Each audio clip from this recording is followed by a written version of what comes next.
Olá, estamos de volta com mais um programa do canal História Atual. Você tem curiosidade de saber um pouco sobre a corrida espacial? Você já parou para pensar ah, como na Segunda Guerra Mundial os países envolvidos, como a Alemanha, pensou, projetou eh, toda essa ideia do controle espacial e a Guerra Fria? De um lado, os Estados Unidos, do outro, a União Soviética, a corrida armamentista e o Programa Espacial Brasileiro. Tem curiosidade? Estuda sobre isso? Não saia daí. Em instantes, teremos uma conversa muito bacana sobre corrida espacial e outros temas afins.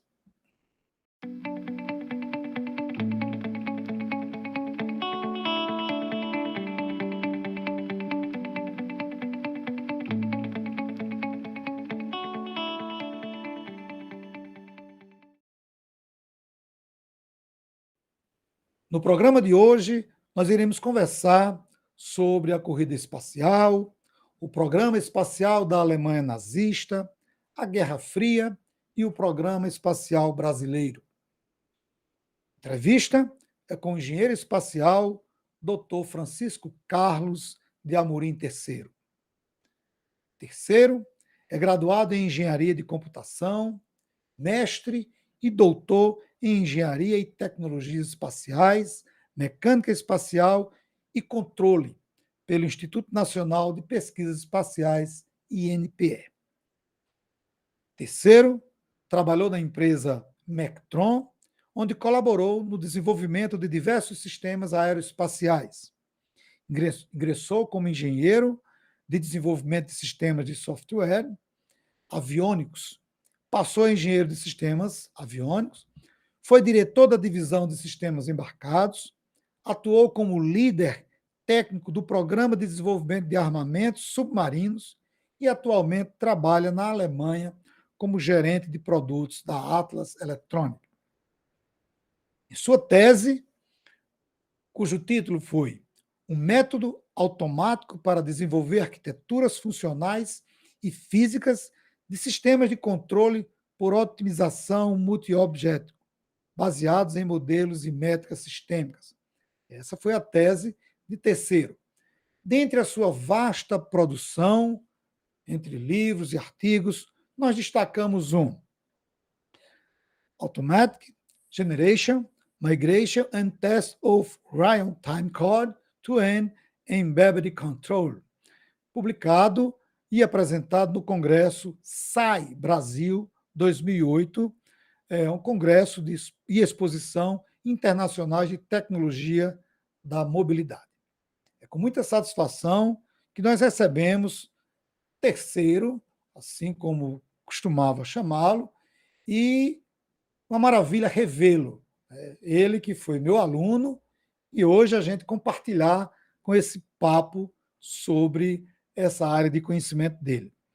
Mas antes de fazer a primeira pergunta para terceiro, eu gostaria de pedir que você se inscrevesse no canal, compartilhar a nossa programação e acionar o sininho para receber as nossas notificações. Muito obrigado, terceiro, por ter aceito o nosso convite, por ter feito uma abertura na sua agenda aí na Alemanha para conceder, participar e contribuir com o nosso canal, com seus conhecimentos. E eu quero começar, terceiro, fazendo uma pergunta que que deixa o nosso público muito inquieto, né? O que podemos entender por corrida espacial ou conquista espacial e quais os benefícios a gente pode apontar para essa corrida espacial ou essa conquista espacial? Seja bem-vindo, amigo. Então, primeiro eu queria agradecer pelo convite, né? Dizer que eu estou muito feliz em poder encontrar você novamente, Lemuel. Né? Depois de alguns anos, não vamos dizer quantos anos, mas depois de alguns anos, né? E espero que essa nossa conversa aqui possa trazer alguma informação útil aí para muito interessante para quem está assistindo, né? Então, com relação à sua pergunta, né, acho que então primeiro definir assim o que é a conquista espacial, o que foi a corrida espacial, né? Foi um esforço do homem, né, de tentar conquistar e explorar o espaço, né? A corrida, ela é comumente conhecida, né, com o lançamento do satélite, o primeiro satélite Sputnik pela União Soviética em 57, né? E depois a gente vai conversar sobre vários detalhes disso, mas ela iria um período ali até a chegada do homem à Lua, né, no final da década de 60. E os benefícios que ela traz para o homem, essa é uma pergunta que muitas pessoas se fazem, né? Assim, quer dizer, por que a gente vai para o espaço? Vale a pena ir para o espaço, né? Qual é a razão? Quer dizer, a gente tem tanto problema aqui na Terra, tem tanto problema assim no nosso dia a dia, por que a gente gasta dinheiro para ir para o espaço, né? Então, assim, eu vou ser usado, hein? Eu vou tentar lhe dar uma resposta melhor do que John F. Kennedy deu no discurso dele. Muito bem, e eu confio em você. Porque John F. Kennedy, ele falou lá no discurso, ele tem um discurso famoso dele, né, que ele fala que nós escolhemos ir à Lua e fazer essas coisas não porque elas são fáceis, mas porque elas são difíceis. É um discurso bonito de se ouvir, né? Mas assim, não dá para convencer muito, né? Quer dizer, vamos fazer um negócio só porque ele é difícil? Se hoje qualquer político fizesse um negócio desse aí, a imprensa cairia em cima, né? Então, assim, claramente o programa espacial tem benefícios que talvez na época não fossem tão claros, né? Existia sim uma intenção armamentista, que depois a gente vai pode conversar sobre isso, temos tempo, né? Mas hoje está mais claro, né, os benefícios. Os benefícios eu gostaria de separar em duas partes, tá? Vamos dizer assim, uma dimensão da utilidade do programa do programa espacial, da exploração espacial, né? E isso ele traz assim benefícios claros para a gente, como por exemplo, previsão do tempo, tá? A gente conseguir entender melhor o clima e o tempo. Telecomunicações.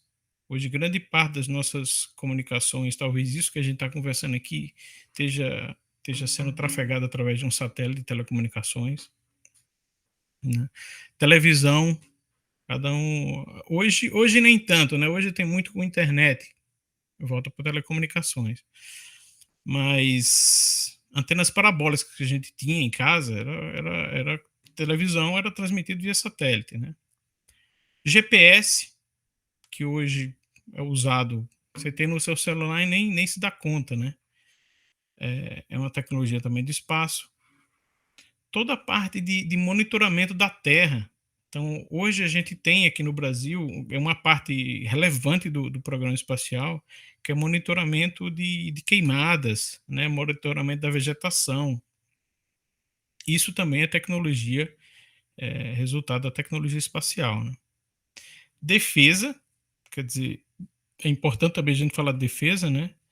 Defesa entenda pela a parte militar que um Estado faz para se proteger de algum agressor, né? Apesar do Brasil usar muito pouco defesa na parte espacial, mas a humanidade usa bastante, né? E também tecnologias resultantes, né?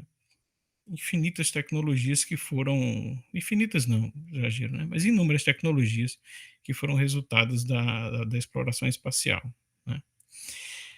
Tirando essa dimensão de utilidade, né, tem uma dimensão que eu consideraria ela mais elevada, tá? Ela tem um valor ainda maior, que é o valor intrínseco de você ir para o espaço, né? Por exemplo, quando a gente joga bola, por que a gente joga bola? Eu não sou bom em jogar bola, mas por que joga? Certamente tem utilidade, você vai ficar com o corpo mais ágil, mais forte, né? Mas você não faz só pela utilidade, né? Por que a gente faz turismo? Por que nós temos filhos? Né? A utilidade não tá. Você não tem um filho porque ele é útil. Você tem um filho porque é bom ter filhos. É difícil de definir, né? Por exemplo, por que a gente ama? Qual é a utilidade de amar? O valor de amar está nele mesmo, está nele próprio. Não está na sua utilidade, né? Então, assim, a gente faz essas coisas, a gente vai para o espaço porque eles fazem parte do que é ser humano. Eles fazem parte da gente. A gente quer estar nos lugares. A gente quer conquistar desafios, né?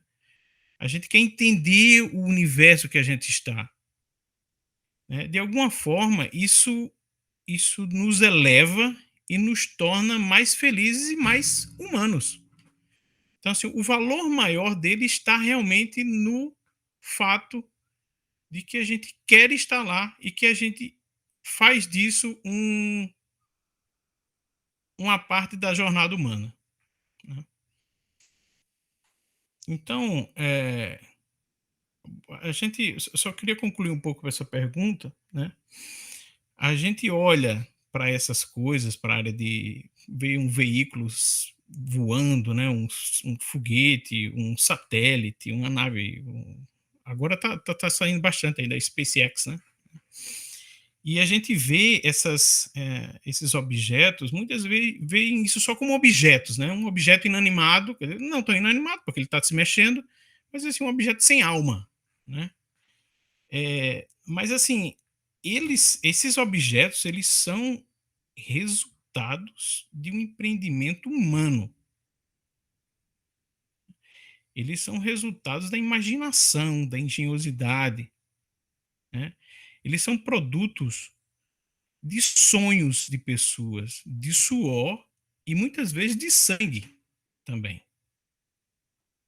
Assim como a gente vê uma obra de literatura, né, e consegue ali enxergar a alma do autor daquela obra, assim também são esses objetos, né? A gente consegue ali ver um reflexo das almas das pessoas que criaram aqueles objetos. Então, acho que essa seria a minha resposta para a primeira pergunta. E como você disse, melhor do que a de John F. Kennedy, viu? Não é tão fazer porque é difícil. Nós vamos fazer porque nós temos alguns objetivos, né? Uh, terceiro, na era moderna, quando e como, de fato, tiveram início as pesquisas sobre a corrida espacial? Então, eu acho que assim, é importante a gente voltar um pouco, né? Eu sei que você fez a pergunta com relação à era moderna, né? Mas a gente volta um pouquinho no tempo. O fato dos sonhos, né, que eu comentei lá atrás, eles têm sido sonhos do ser humano assim desde muito tempo, né? O primeiro relato que a gente tem histórico, o primeiro relato, né, de uma imaginação de alguém ir para a Lua, por exemplo, né, é de um autor do século II depois de Cristo, Luciano de Samosata, né? Ele escreveu uma sátira chamada História Verídica, uma comédia, claro, né? Onde ele relata aí uma viagem, né, de uma tripulação que estava no barco e um vento místico terminou levando eles para a Lua. E lá eles encontraram o rei da Lua que estava lutando contra o rei do Sol pelo domínio de Vênus. Esse foi o primeiro relato. Um outro, indo um pouquinho mais no tempo, né? No século XVII, Johannes Kepler, que foi o Kepler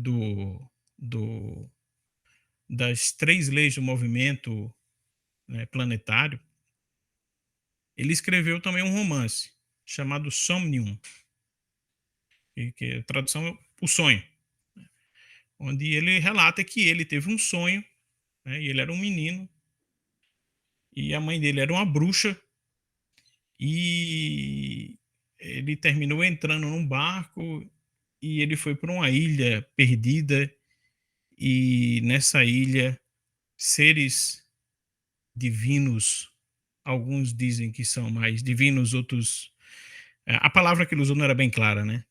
Outros eram demônios, e que esses demônios fizeram feitiços e levaram ele para a Lua. Então Kepler também fez, ele tem o seu pezinho na história como uma das pessoas que imaginou uma viagem para a Lua. Mas só no final do século XIX, né, com Júlio Verne, que ele fez aquele livro famoso da Terra-Lua, que inclusive tem um dos primeiros filmes Molière, eu não sei qual é o nome, que ele fez um filme inspirado nisso, que é aquele que a gente vê a terrinha da Lua assim, que parece um queijo, e o foguete entra no olho assim da Lua, né? Aquele filme é inspirado no livro do Júlio Verne. Ele foi o primeiro a realmente colocar isso como um empreendimento tecnológico humano, né? Ele, quer dizer, era um canhão que atirava essa cápsula para a Lua. Umas coisas bem curiosas desse livro do Júlio Verne, hein? O Júlio Verne, ele fez algumas previsões proféticas no livro. Ele acertou a quantidade de tripulantes, ele aceitou o tempo de duração da viagem até a Lua, ele quase acertou a velocidade de escape para a gente chegar na Lua. Foi um negócio. Inclusive, o Júlio Verne, nesse livro, o Júlio Verne era francês, né? Ele estava em Paris escrevendo, mas ele diz que quando, numa manhã de dezembro, e ele, né, na Flórida, nos Estados Unidos, seria lançado o Homem para a Lua. Veja que coisa. Quer dizer, ninguém tinha nem a menor ideia de fazer isso. E realmente, no final, foi feito na Flórida. Ele errou só por alguns quilômetros ali, né? Então, assim, saindo da ficção e entrando... E veja só, quer dizer, acredito eu que essas... Acredito não, né? Todos esses... As pessoas que realmente trabalharam como empreendimento para colocar... para fazer exploração espacial foram inspirados por Júlio Verne. Eu não sei o quanto Júlio Verne foi inspirado por Kepler, mas todos eles foram... A área espacial, a era espacial, se a gente pode chamar assim, tem 3 pais, né? O primeiro é um russo chamado Tsikolsky, Konstantin Tsikolsky, tá? Que ele escreveu um livro, e ele claramente foi inspirado por Júlio Verne, né? Mas ele não foi só nisso, ele fez o cálculo, ele calculou qual seria a velocidade necessária para colocar um homem em órbita, ele idealizou o foguete em multistágios, tá? E ele idealizou que seria um foguete alimentado por oxigênio e hidrogênio líquido. Então, assim, ele é considerado, o Tsikolsky, isso foi na virada do século, né? Ele já era século XX, 1903. Ele é considerado até hoje o pai da astronáutica, né? Em paralelo a ele, teve o americano, o Goddard, famosíssimo também. O Goddard foi o primeiro a realmente construir um foguete a combustível líquido, né? Teve alguns sucessos e ele teve a sua contribuição muito importante para o desenvolvimento de foguetes, né? E ele já propunha no livro que ele escreveu um método para alcançar altitudes extremas. Ele já idealizava um foguete capaz de atingir a Lua. E o terceiro pai foi o Hermann Oberth. O Oberth era um romeno, era do Império Austro-Húngaro. Mas ele nasceu na região da Transilvânia, né, na Romênia, mas ele foi educado na Alemanha, tá? O Obert foi o... Ele escreveu um livro... Desculpa. O Obert escreveu um livro, né, que se chamava Die Raketen zu Planeträumen. Quer dizer, de foguete ao espaço interplanetário. Isso era a tese de doutorado dele. E ele foi muito criticado, assim, o pessoal disse que era uma coisa utópica. Todos esses três, né? Tanto o Tsikolsky como o Goddard, como o Obert, as pessoas consideravam eles seres meio assim, doidinhos, né? Eles eram tidos como quase como piada, assim. Eles não tinham... Só no final da história que eles foram realmente ser, como hoje, acreditados como os pais da era espacial, né? Mas no início não eram. E o Obert, tá? Ele trabalhou, inclusive, tem duas coisas curiosas do Obert. Ele trabalhou num filme, ele era o consultor científico para um filme de Berlim chamado Frau im Mond, quer dizer, a Mulher na Lua. É um filme de 29 e o Obert foi contratado para ser o consultor científico desse filme. E o Obert, em 29, né, no final ele está fazendo isso mais ou menos em conjunto, né? Ele construiu o primeiro, do lado dele, né? O Goddard já estava fazendo lá. Ele construiu um foguete a combustível líquido, né?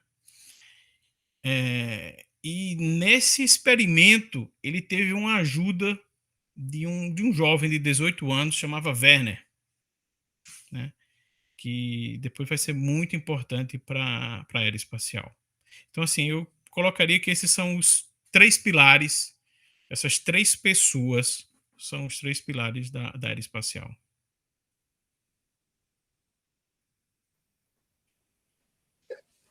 Terceiro, algumas leituras que eu fiz, elas apontaram a Alemanha nazista como precursora no desenvolvimento de foguetes para transportar bombas. Podemos afirmar que teria sido a primeira experiência da corrida espacial? Essa minha interpretação, essa minha leitura, ela tem sentido? A gente pode fazer essa afirmação ou existe aí algo equivocado nisso? Lemuel, essa sua pergunta é muito interessante, porque isso é um fator que é muito pouco conhecido, né? Depende de como a gente define o que é a corrida espacial, né?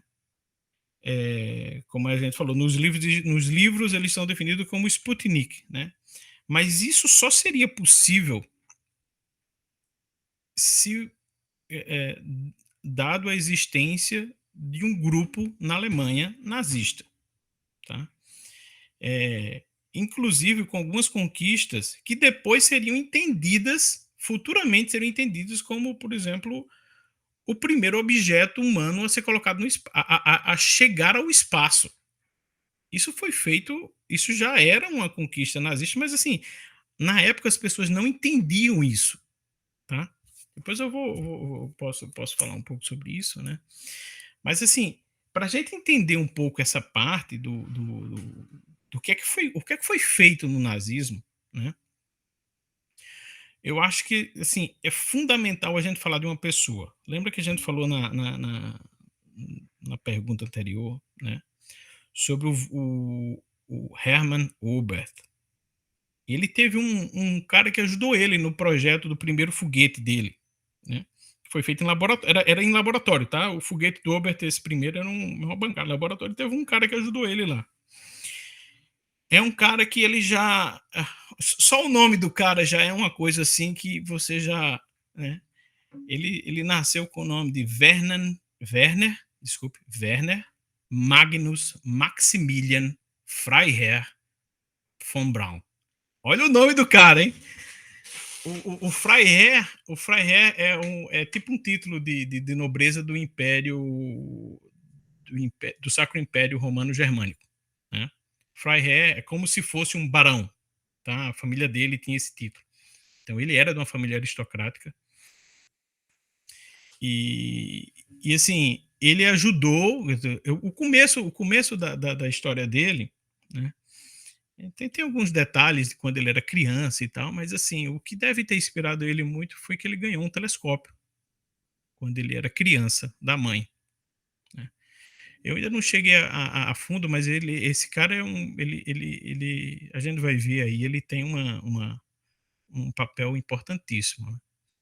Então, assim, ele ajudou o Obert e ele idealizou alguns foguetes, tá? Que foram depois contratados pelo nazismo, né? Então ele iniciou em 1933 um programa chamado Agregate. Eu não sei, nem sei o que quer dizer Agregate, mas assim, era uma sequência de veículos, tá? O primeiro era um veículo pequeno, de 1,5 m, né? Que era o Agregate 1, depois o Agregate 2, 3. O 1 teve o seu sucesso, tá? E aí deixaram ele fazer o Agregate 2. O Agregate 2 também teve sucesso. E aí ele foi fazer o Agregate 3. E os veículos iam crescendo, né? O Agregate 3 teve problemas sérios e o negócio não estava indo para frente, tá? Então ele passou, pediu para, antes de ir para o Agregate 4, ele idealizou um Agregate 5, fizeram um Agregate 5, lançou 80 voos, ele conseguiu calibrar o veículo, tá? E aí, depois de 80 voos do Agregate 5, ele conseguiu chegar ao protótipo do Agregate 4. Então, nos primeiros lançamentos, tá? Esse veículo já foi considerado assim um sucesso total. No terceiro lançamento ele já chegou a uma distância de 190 quilômetros e chegou a uma altitude de 83 quilômetros. Eles eram lançados aqui perto, não tão perto, mas de carro dá 4 horas, né? Um local chamado Peenemünde, tá? É no Mar Báltico. E assim, logo quando ele chegou nesse sucesso do Agregate 3, Hitler já mandou que esses veículos fossem produzidos em massa, tá? Enquanto ele estava fazendo esses experimentos, tá? Isso é uma coisa curiosa. Os poloneses viam aqueles veículos decolando, né? E eles reportavam tinha uma rede lá de inteligência, alguma coisa. Eles reportavam para os britânicos: olha, os caras estão lançando aqui uns negócios aqui, os foguetes voam alto. E o pessoal não acreditava muito naquilo dali. Eu disse: não, isso não deve ser nada. E até que um dia os poloneses conseguiram recuperar um veículo que caiu quase intacto, né? E aí os ingleses foram lá recuperar esse veículo, uma missão bem interessante, tá? E quando isso era 92, 93, né? O Hitler mandou em dezembro de 92, eu fiz algumas anotações. Em dezembro de 92, o Hitler mandou a produção em massa, tá? No começo de 93, de 43, eu falei 92, né? Eu falei 42, desculpa, 1942. E depois, já no início de 43, os britânicos recuperaram a arma. E assim, os caras não acreditavam que aquele negócio pudesse funcionar. Ninguém entendia o que era aquilo, né? O Agregate 4, tá? Para a gente ver, ele é um veículo que ele é um foguete em formato charuto. Toda vez que a gente pensa assim, um foguete, a gente pensa o foguete naquele formatinho charuto, né? Até em desenho animado você vê aquele foguete em formato charuto, né? Hoje eles não são mais assim, mas isso era o Agregate 4, tá? Que depois mudou de nome, né? Então, assim, os ingleses, mas percebendo que aquilo ali poderia causar algum problema, né? Eles comandaram a Operação Hydra, né? Para destruir Peenemünde. Então eles tentaram, em agosto de 43, destruir Peenemünde. O pessoal ficou calado lá na Alemanha, não falou nada, então eles pensaram, não, isso deve ter destruído, né? E aí teve o ataque na Normandia, a invasão pela Normandia no dia D, tá? Em meados de 44, junho de 44. A gente pensa assim, né, que a gente vê os filmes que aconteceu tudo automaticamente, né? O cara entrou na Normandia e logo no final do filme, algumas horas depois, Hitler desistiu, né? Mas o negócio durou ali, durou um ano de guerra ainda, de batalhas, até a Alemanha desistir, né?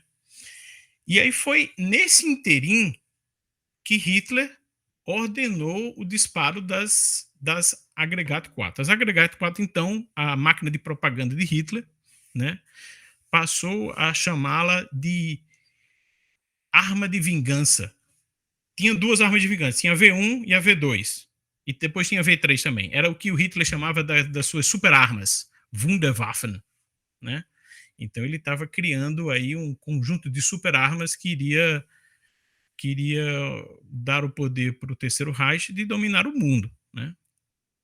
Então ele, chamando essa arma de vingança, tinha a arma de vingança 1 e a arma de vingança 2, que era o agregado 4, que era o foguete, né? Ele ordenou, depois da Normandia, tá? O primeiro disparo foi contra Paris, ainda em junho, alguns dias, foram 15 dias depois do ataque da Normandia, o primeiro lá.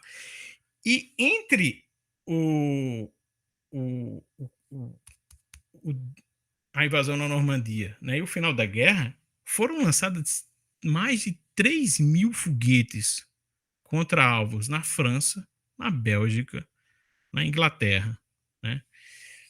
E assim, as pessoas não entendiam o que estava acontecendo, né? No começo, para não criar pânico, na Inglaterra, o pessoal disse que estavam escapando gases, né? Mas era um veículo que conseguia carregar 1 tonelada de explosivos, né?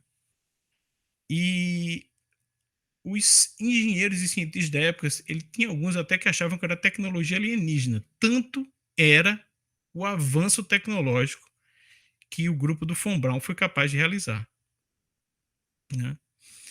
Então, a última foi lançada já assim, quase no final da guerra, né?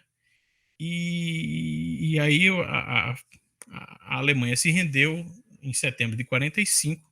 Vai ser, as datas não são exatamente essas, é aproximadas. Assim, eu não sou professor de história, mas é aproximadamente isso aí.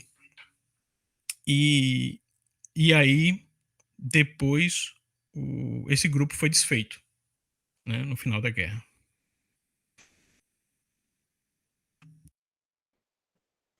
Nós estamos encerrando o nosso primeiro bloco da entrevista com Dr. Francisco Carlos de Amorim III, engenheiro espacial. E